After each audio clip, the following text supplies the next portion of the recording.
there, warm welcome. You're watching Blueprint Explosive Exclusive and I'm Meghna Deka. Well, viewers, when I ask you about Sarkari tenders, what do you think of? Red tapeism? Under the table rishwat? Favoritism? Well, what if I tell you that Albania's found the perfect fix to fight corruption?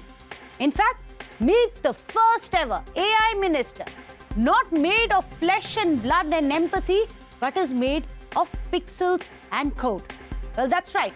This is Diella, which means sunshine in Albania.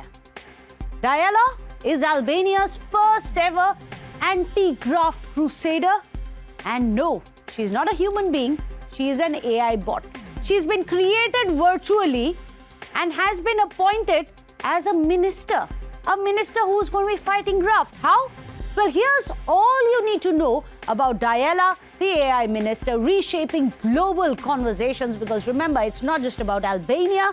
This template, if it is a success, can come right here in India as well, perhaps sometime in our own lifetime. In fact, let's tell you a bit about Diella. Now, what is the post that she holds? Diella is the world's first AI cabinet minister. There you have it. You have the AI bot representation also of what Diella is being shown as. She's dressed in her Albanian wear there. In fact, she has been appointed by none other than the Albanian Prime Minister, Edi Rama himself. What is the objective of bringing in Diella instead of having a human minister in the cabinet? Well, the objective is to ensure that governance itself becomes corruption-free. We'll tell you just how that's going to work. But let's first continue telling you about Diella. Diella was first launched in January 2025. Initially, she was just an AI assistant. So essentially, anyone who wanted to log into a government portal and ask queries and ensure that they get certain government services, they would interact with Diella. But then they decided, let's turn her into a minister who is going to be looking into all the tendering process of the government. The significance of all of this is that finally now we have proper integration of artificial intelligence and governance. Let's see what the future holds. Now let's see what Diella's real job is and how Albania wants to clean up its tendering system. This is essentially the Sarkari tendering system, the one which is filled with red tapeism. There are all these allegations of corruption also which keeps coming in. So let's explain what Diella actually is going to be done. Now she has logged in, and what does her portfolio consist of? She is going to be overseeing all the public tenders which are happening in Albania. She is also going to take all the decisions on the tenders based on pre-fed decisions and also the rules, regulations which have been apparently designed and then insisted upon by the government of Albania. Now, Diella also will ensure that there is transparency in the tender process. Diella will also be making tenders 100% corruption-free. After all, she is incorruptible, quite literally. Now, Diella will also be ensuring full transparency when it comes to fund. Each and every penny that goes in and is then generated will be tracked and transparently used for the betterment of the state and the people. Interestingly, Diella also has been given the right to hire talents, not just in Albania, but all over the world as well. Diella also hopefully will be ending the prejudice and the rigidity within governance, which is there across the world. But will it be a success? Well, let's see why Diella has been touted as a game changer and how she can possibly stop corruption in its tracks. Well, what really can Diella do? The first advantage is that the decisions that Diella will be taking is going to be based only on facts and pre-fed rules and regulations. It's not going to be with any fear. It's not going to be with any favor as well.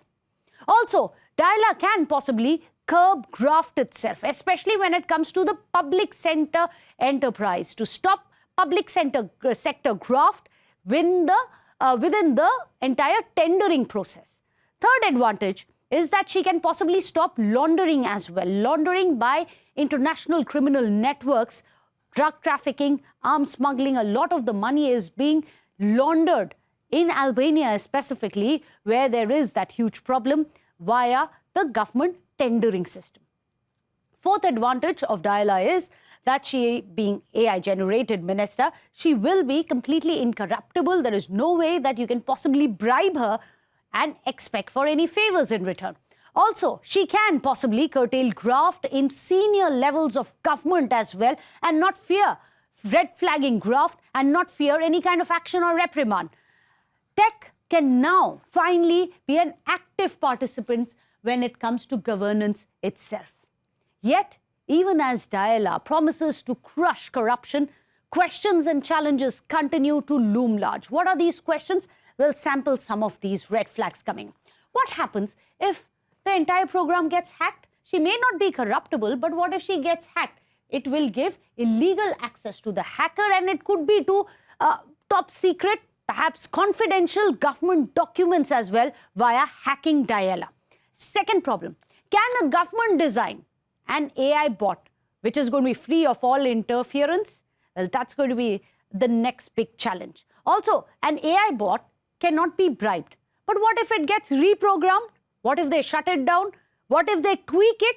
What if at the time of designing itself, they add certain riders which the government may not reveal? How do we know that there is accountability in designing of Diella itself, for example? Fourth problem, who will be accountable for the AI bot's work? If there is a mistake, where does the accountability lie? Who's going to be held accountable? Well, we don't have the answers for that. Also, what if AI Minister Diella manipulates the system itself? What if it develops a mind of its own and starts manipulating things? Well, those are the red flags which are coming in from the naysayers. Also, can AI possibly replace human empathy in governance? After all, governance is about empathy. It is about caring for the people. It is about caring for the nation. Can artificial intelligence replace the basic element of human empathy? Well, those are questions, well, we don't really have the answers for. However, we have more questions. If Diella really is the magic bullet against corruption, it does make sense to ask, where does India rank compared to the rest of the world? Do we even need Diella? Well, if you look at the stats, most definitely across the world, Diella, a crusader against graft, is much needed.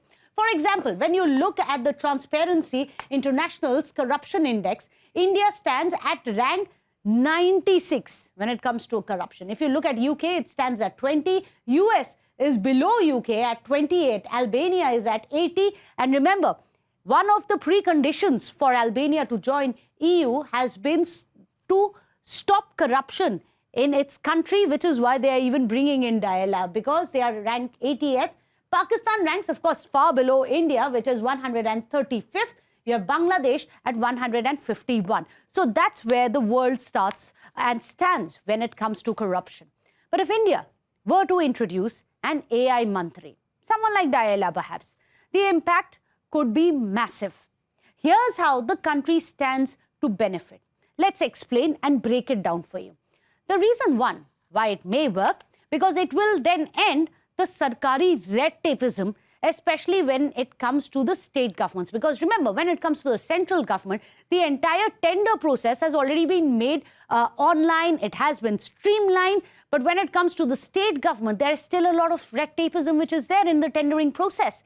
Maybe someone like Diella, an AI bot, may end that process. The second reason is that it would possibly end all the system of kickbacks, of commissions, of commission sharing as well. And that's going to be a huge boon. The third reason why it may help, it was because it will bring in transparency. Transparency in the entire bidding process, which remains rather opaque right now. Also, remember all the charges which come in of favoritism, of crony capitalism. An AI bot which works without fear of favor will end all kinds of favoritism, will end crony capitalism as well. Again, it may just end the Neta Babu contractor collusion that we have seen several times. And this has been one of the biggest problems for India as well. So how are we going to benefit, not just in Albania, but across the world? Let me go across to understand the pros and cons. Joining us today on the show, we have Kshitij Agarwal, the CEO of Tequila Global Services Limited, joining us live from Bengaluru. Also, Dr. Michael Owens is joining us, Mayor of Marbleton and President, US Global Center for Cyber Policy, joining us live from Georgia in United States. Well, Dr. Owens, I'm going to be coming to you first. It's very interesting to have this concept of a minister who's going to work without fear or favor, who is completely incorruptible. It's like a dream come true. However, a minister like this would be hackable. Red flags for you? Well, thank you. I appreciate you having me on. And, this is without a doubt a bold step. It's a bold experiment in a lot of ways. I do think it's, the statement around incorruptible, I don't know about that, right? I mean, the moment you digitize some sort of power, you invite hackers to come in. It is true that, AI does not get tired. It does not delay paperwork. It doesn't play politics. It applies rules consistently, which could make the government go faster and could most definitely reduce corruption. But calling something incorruptible, I think is, again, a bit aspirational. But I do think it's a solid step forward. Obviously, with a lot of challenges, you just went over the corruption index. I think there's some amount of trust that it brings into the system.